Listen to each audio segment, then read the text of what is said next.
Today we're going to be bidding on some rare watches in Geneva auctions.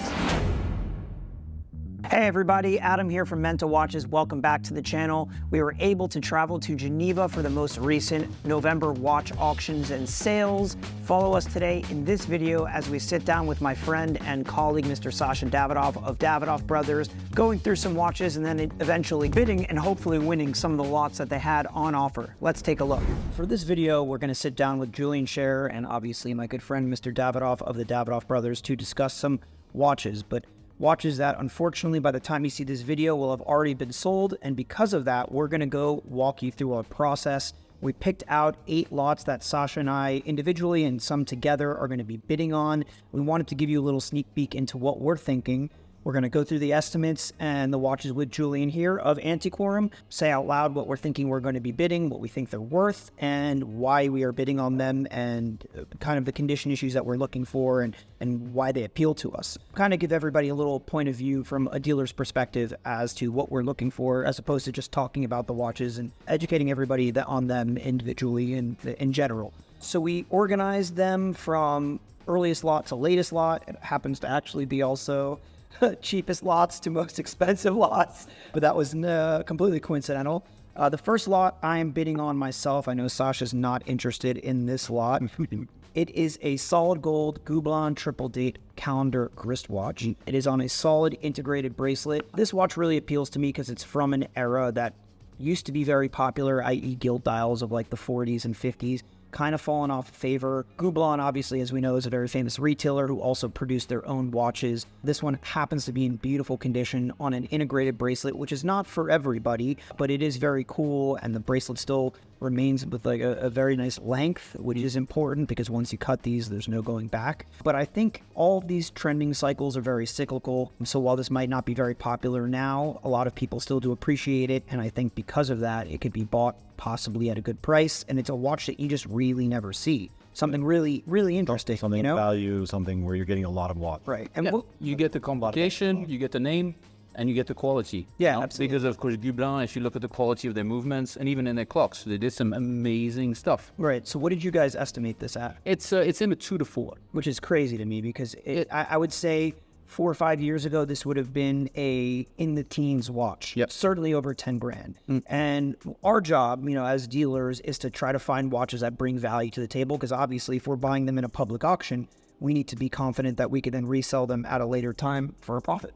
Yes. And I think since this estimate is so low and quote unquote reasonable, if it can be bought at the right price, there is absolute value there for somebody who might have been interested in a watch like this years ago for a much higher price, couldn't find it, or one sold and they couldn't find another, and now they're able to buy it at a cheaper price point. Right.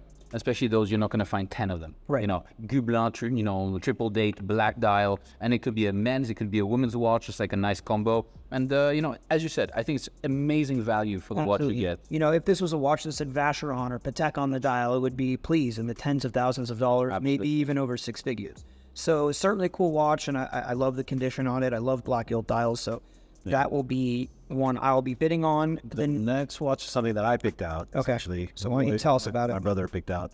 It is a JLC Memovox, a 18 karat gold case. What struck me about this watch was not only that, obviously Memovox, one of the first watches that when I got into, being a vintage watch dealer, one of the first watches that my brother and I were attracted to was actually the Memovox, the alarm watch.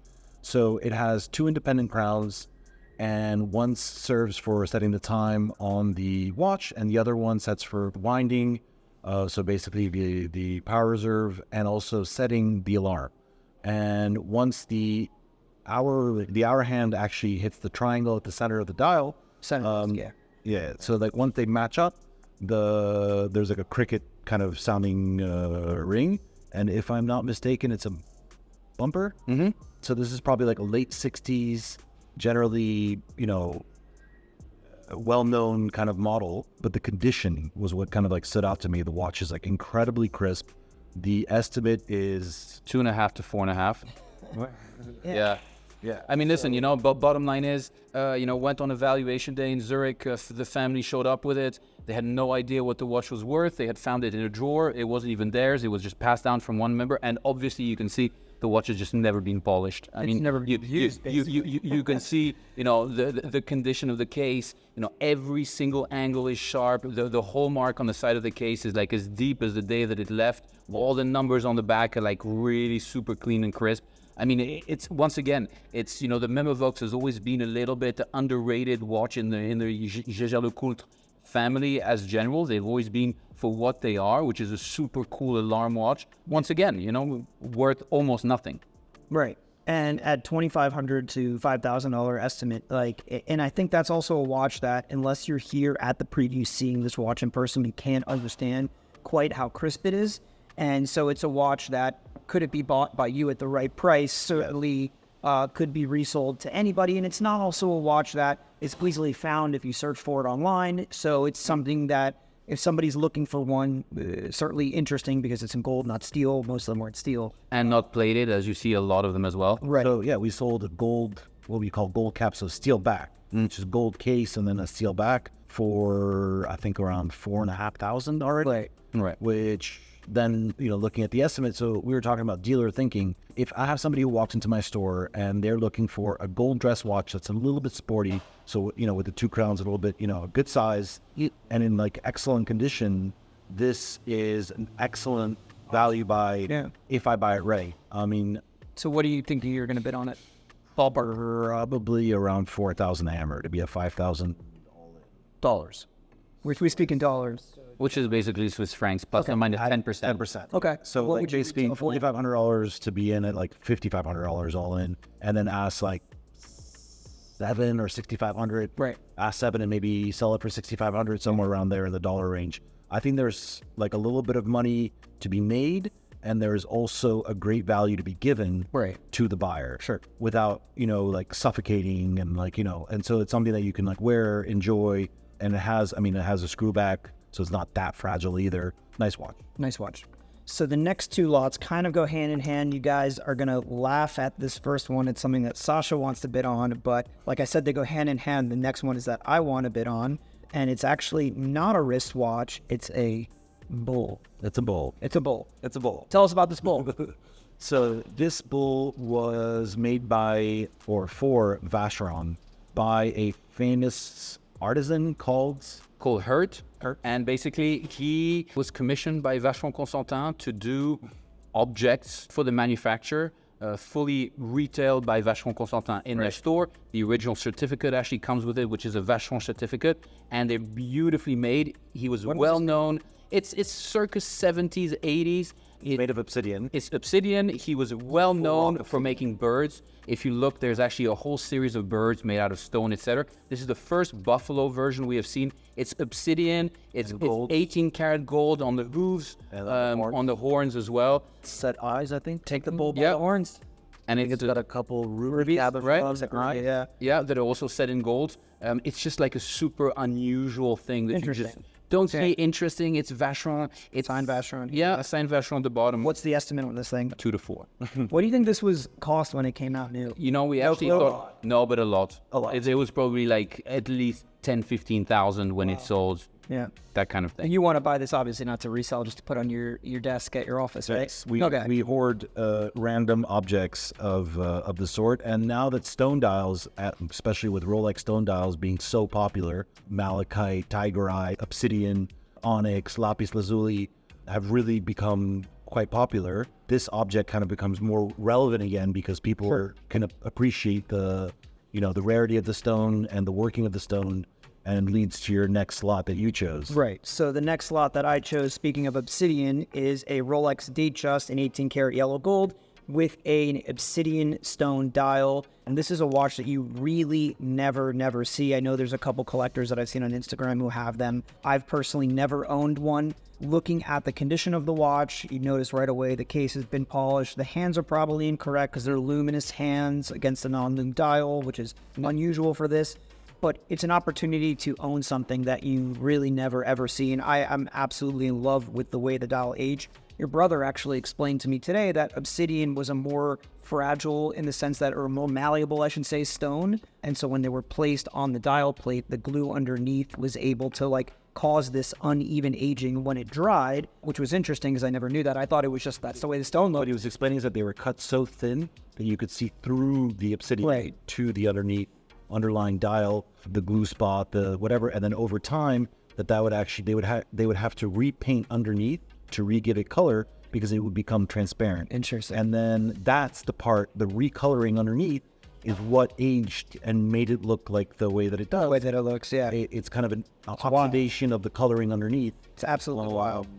Yeah, that's cool because everyone has the kind of same defects of the stone, but every time different. Yeah. So it's like you really get like a unique. like a painting. It kind of looks like it's broken, but it's not. It's like a painting. And it's just every finish is The unique. obsidian is so thin that if you look at it from an angle, the printing looks like it's just floating. Yeah. It's like It really is. So what do we have the estimate? I know you have the catalog. It's 15 to 25. Okay, 15 to 25,000, which I think is very low. Let's put it in context. A solid gold date just 4-digit, because this is plastic crystal. Let's say a malachite should be worth today in today's market in the $50,000 to $60,000 range. Let's say a lapis should be worth in the 40 to 50 range, and a tiger eye should be worth in the 25 to 35 range. This is way rare. I have no clue what it's going to sell for. I have no clue what I'm going to agree to pay for it yet. It's a watch that I would like to buy within the realm of other stone dials. So like, I don't want to pay $100,000, you know what I'm saying, as something that's just completely out of left field. But it is a watch that I would be willing to spend a little bit more on, because I think at some point it will find a home at a profit to the right buyer. And if not, in the meantime, I just get to wear it and enjoy it, which I'm thinking I want to do anyways. But with special watches like that, I always recommend that you understand that there's a difference between leaving an absentee bid for something that's pretty standard, and then something special you have to kind of feel out in the moment how and what you're going to pay, and that's more of a live bidding, which can be done by telephone, paddle in the room, online. Right. And so we're probably going to be in the room, depending on the timing. We'll see what the results are and how right we are in terms of our estimate. If it sells for $20,000, maybe something's wrong. We don't. There's something the three of us here don't know. Lot 402. I'll let you take this one since you've sold considerably more than I have. It is a very cool Cartier bamboo. So my obsession with these, my uncle had one of these when I was younger, and when you're young, like things like that kind of stand out to you. And I kind of stumbled upon one in Parma 4 years ago at the antique show there, and kind of, again, enamored. And I noticed that most of these predominantly are in terrible condition. Many Cartiers these are from the 70s. So I think it was only in the catalog from 1973 to 1974. It's very, very short. Can I ask, when you say terrible condition, what exactly are you referring to? So the dials. Okay. So the dials, and also with a special case. So the bamboo, the reason it's called the Cartier bamboo is obviously because the case looks like it's pieces of bamboo. But if it's polished, that whole allure of the watch disappears. Yeah, because it has like the wrapping on top of the lugs, and it kind of melts into one piece. Exactly. And as you said, I think they have two basic major flaws, right? The first is, the engravings on the back are usually pretty thin. Yes. And by wearing them and polishing them a few times, everything disappears, which is not the case on this one, which is nice. And then the dials, they have that horrible tendency to crack up and do this full crackle over the whole dial. It's still a sellable watch, or be completely redone. Yes. It's still a sellable watch with a completely cracked dial, but basically that'll be the huge difference between a mint one, like this one, which will probably end up selling at a big number, is my guess. Sacha because Sacha hopes not, but because of the condition, and because these Cartiers from these times are very often really like in mediocre condition. Right. So put in the context, I don't know what the estimate is. The estimate is 6 to 10. 6 to 10. Okay. Right. So to put things in context, the last one that I sold that was flawless as well, actually, I would say just a little bit not as nice as this one. This one's a little bit nicer. I sold for $25,000. Okay. And the owner of that watch has already been offered a profit by other collectors who were motivated to get it from him. He's held on to that watch. I think that this is a watch that I would probably bid like high teens for, hammer in the dollars. And you'd say that, like considering $22 something all in. Right. And I was going to ask, so you think that the market on that watch has kind of stayed the same, really hasn't risen? There are so few around that if, let's say, there was 5 guys who wanted one and 3 have found them, there's still 2 other guys out there looking for one that really, really want a perfect mint example. Right. The mediocre examples that you see with like the crackling on the dial and so on and so forth, I think that market specifically, the guys who want a bamboo but don't want to pay up, those guys have disappeared, have kind of flaked out. Right. But the guys who want that pristine example, Like, I think that I could safely get $25,000 for this watch, and I will probably reach for 30. Right. I think that's fair. Yeah, makes sense. And I would probably enjoy it a little bit on my wrist before even thinking about selling it, if I manage to buy it. Okay, the next watch is another watch of the 3 that we have left that Sacha is bidding on by himself, because I do not know this watch, and just by looking at it, it's certainly not up my alley, but the last 2 are. So one more time, Sacha, walk us through this beauty. So this is the IWC Da Vinci Perpetual Calendar in ceramic. So yeah, and so ceramic and gold. What was revolutionary about this was that it was one of the earliest ceramic wristwatches, contested with Rado, I think, in 1985. I was saying, is it 90s or 80s? 80s. Okay. 85 or 87, actually. Maybe 87. Somewhere around there. Let's say mid-80s. And so it was a new complication that was developed by Kurt Klaus, which was the watchmaker at the time. And you have a perpetual calendar, chronograph, automatic, all quick set at the crown, and a year indication as well with the century slide, which was kind of a huge innovation at the time, in addition to being housed in a very weird and kind of unique looking ceramic and gold case. That ceramic cracks. Is there any chance IWC can replace it? I highly doubt it. Luckily, the numbers are on the gold part. Nice. So you have mushroom pushers, a screw down crown with the quick setting of the entire calendar. You have a beautiful aventurine moon phase. It's a lot of value. I think that these watches should be worth in the low teens. What's the estimate on this one? 6 to 10. 6 to 10. So he's not like completely off. I mean, getting a perpetual calendar and a ceramic case, albeit an ugly one, I think that's a great value. I don't know if this is full set or not. Can't exactly recall. Yes, box and certificate. So it's complete. Comes from the original German lady owner who bought it new. Actually, extremely rare. They are. They were made for a very, very, very short period of time due to their lack of success. And Yeah. and the Da Vinci Perpetual Calendar chronograph was made until 2003, but the ceramics were phased out very early on in the run. I'd say somewhere in the early 90s. Maybe it's just like the Flieger chronograph, the ceramic version, right? I mean, they were very expensive to produce for the brand, and they just weren't selling enough to make it like a product that was going to It become. was way too ahead of its time. Yeah, it was. It was too expensive at the time to work on to make ceramic cases, and people So the didn't question get why by they were so hour expensive. is, what are you willing to pay for that thing? And what do you think it's worth once you buy it? Should you buy it? I would like to be under 10. Okay.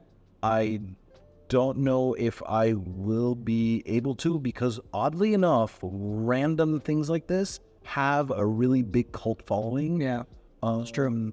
It is a strange watch. It's not for everybody, but there's something cool about the unique kind of look to it, and also the history behind it, the amount of talking that I was able to do about this, this watch. And we're talking about like low teens budget. We're not talking about it like a, 80, 90,000 perpetual calendar, chronograph, automatic, quick set in a ceramic case, blah, blah, blah.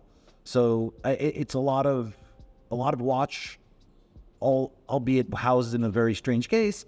It's a lot of watch for the budget. And I like that. I like to have a lot of arguments to talk about, and I like to talk endlessly and not be like, oh, hey, here is just this watch and I have nothing really to add to it. Right. Right, so next, That is that. we have 2 left. The next one is a watch that I absolutely love, and it's the same reference that I purchased from you guys in the last sale, the 3700 Nautilus. Also somewhat tropical. This one a little bit more. The dial's a stunning, stunning, stunning brown. You guys will see videos, and you could see the catalog as well. Absolutely beautiful. But what I think is really interesting about this one, and it's like, again, always us searching for value and something that other people might see as a negative, we see as a positive to get a good opportunity, is the fact that the bracelet on this watch was replaced by Patek during a service. You could tell that because the buckle is not embossed, it is engraved. And that's then, butterfly deploying. Exactly, and as I open it up, you can see it has a butterfly, as the thing is around it, so I can't. Has a butterfly buckle here as opposed to the standard buckle that's on this watch, which is a huge negative for a retail buyer because who wants it all original? It's a big problem because it's not like this is an easy bracelet to track down. And in most cases, if you wanted to source an original bracelet for this watch, you just have to take it off of another example. Right. Correct. That being said, the case condition and the dial condition are absolutely great. It's just being serviced by Patek. Just came out from Patek, full overhaul in Geneva. So you get, and it's funny, it's this aging. We can talk about it for hours about this relative beauty that you find in it. It's in a way it's kind of damaged, right? Because in the end, but the browning, it's just an oxidation that comes out really nicely on that This one example. came out really nice. The lume matches it completely perfectly with the original. Right, It's exactly. It's like lines. Yeah. It's super, super cool. It's very evenly done. So I think if this watch could be bought, for example, what's the estimate on this again? 100 to 150. For me, if it needs to be bought, because this is a semi-project, like if I was going to pass this on to a retail buyer, obviously I either disclose the issue with the bracelet or I wait and try to source an original one to make the watch, as it left the factory. So I would want to pay for this watch like what I would want to pay for a normal 3700 Right. in lieu of the fact that might have to wait a while or might have to sell it with a replaced bracelet. So probably somewhere near the low estimate. I think this watch, if it had the correct bracelet on it, just coming out of a service, the way it looks now is probably a retail, let's say, $175,000 watch. Will I think it'd sell for that? I mean, listen, maybe somebody goes crazy in the auction because they just are in love with the dial color as much as I am. Sure. But I think maybe it sells around the low estimate as well. Right, we'll find out. Yeah. I will be bidding and hoping it goes around the lowest.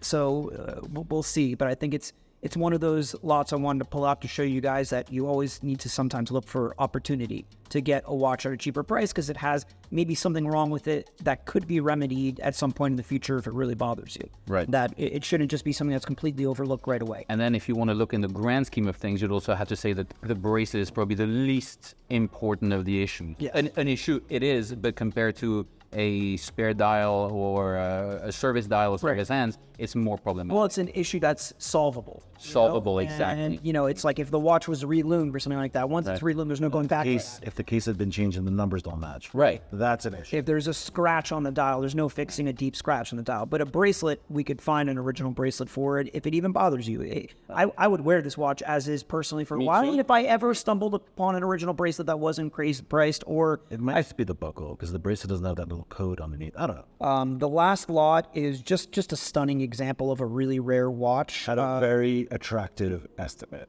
I don't even remember the estimate. So we have... It starts at 80,000. And It does. It does. And I think that if it was at any other auction house, that would be a six-figure starting low estimate. And not even close. So we have a reference 6241 solid gold Daytona, Yes. 14 karat, and you can tell even that's 14 karat by the patina. The 14 karats, they patina and they look so much better than 18 karat. Agreed. Even though 18 karat are more popular in the marketplace and command a bigger premium. They were specifically made for the U.S. market. I mean, that's a general consensus on the 14 carats. It has white graphics, which is exceptionally beautiful. This has a champagne dial with a rare variant that has white graphics in the registers, so in the subdials, and the condition is just absolutely spectacular. The bracelet is probably later. It's a 57 end bracelet, so it probably came off a different model, and you can see how the way they fit as well. Not a big deal. 14 karat gold bracelets, But obviously. Yes. doesn't matter. The watch is stunning. Original bezel, original lume, all there, all perfect, strong case, and at an estimated of 80 to 160. I mean, geez, that's. I think was that done purposely to entice buyers? It wasn't done purposely. In a sense, we basically got the watch from the widow of a collector in Germany who had bought all his watches over the 30 years, had a huge collection, Right. And now she has to divide the proceeds between her kids. So she just said, "Listen, I want to sell." Right. Like she doesn't want anything back. That's the bottom line. And she said, "Listen, choose. Right. Put the estimate you want. I just want a good result." I said, "Listen, the best way to get a good result is the quality speaks for itself. We'll put an estimate that's really reasonable. We'll entice a maximum of clients in. In the end, the market will pay the price that it's worth." Yeah, because if you set the estimate at let's say 200 to 400,000, maybe you sneak out a bit if you're lucky. Right. But at 80, There'll be two bidders, Right. maybe. At this, there's going to be 200 bidders. right. Yeah, not 200, but there might be 20 or 30 that are going to be there because, There's on top of that, it's no reserve, but, bidding on that easily. it'll sell Well, above. Yeah. Do you have any indication as to what you think it might sell for based on the interest so far? I know it's early. We have a couple days to the auction. it's hard, but you know, maybe 200. Right. Yeah. I think the watch is worth in the mid 200s. Certainly, I've sold 18 karat examples in that range. Right. And I think because of the condition, even though it is 14 karat in the dial variant. I think buying that watch at $200,000 all in, Right. it leaves you room to make money, give somebody a good price, and then they get value out of that as well. Absolutely. It leaves a lot of room. That kind of watch doesn't come up. Yeah, 6241 in that condition that hasn't been converted into a Paul Newman, that hasn't been like, you know, mess with, they don't come up. Yeah. They just really don't come up. I think 100 and something were made maybe in 14 karat. I don't know, especially with the white graphics. I mean, you know, it's a handful. I think of that case maybe 100, 150. I think this is one of the lower production. I know the 6262 in 18 karat gold, there was only like 35 pieces, and then 6241 or 6264s were like in the low hundreds. So yeah, they made 14 karat, 18 karat. Each one has like 50, 100. Like, right. But we're talking about like very, very low numbers. For Rolex, incredibly. Yeah. Stayed in this condition over time. And that's still around because I'm sure lots of them have been destroyed over the years or lost. The bezel's beautiful. The dials, the case is like really, really nice. Yeah. So yeah, I think that's what we'll be bidding if you're going to be bidding with me, probably in that range of the high hundreds, you know, right around 200 to try to sell it for, let's say, 10 to 15% above that. You know? I think for the bracelet also, I wanted to say this earlier, is that most of these and many of these were actually born on leather straps. Right. Because the bracelet was just like too expensive. And later on, collectors, so like in the 80s and 90s, would then source bracelets from Rolex dates, for example, with the 57 end links in 14 karat or whatever. They find an American market one that fit perfectly onto a Daytona, not perfectly, but like, well, close enough, right? 19 millimeter, and they would add them on. But it doesn't necessarily mean that the watch was born with it. Correct. Or that the bracelet was replaced at any point. It just means it might have been added on. And to be completely frank, most of the value of this watch comes in the watch, not the bracelet. You know, the bracelet's a consideration, but it's not like, oh, this isn't a watch is no longer worth $250,000, it's only worth $100,000 now because the bracelet's wrong. No, I mean, again, it's a knock on mentioned the bracelet. A few grand, you know. We could up that bracelets are not the biggest problem. Bracelets can be rectified. Yeah. Okay, well, awesome.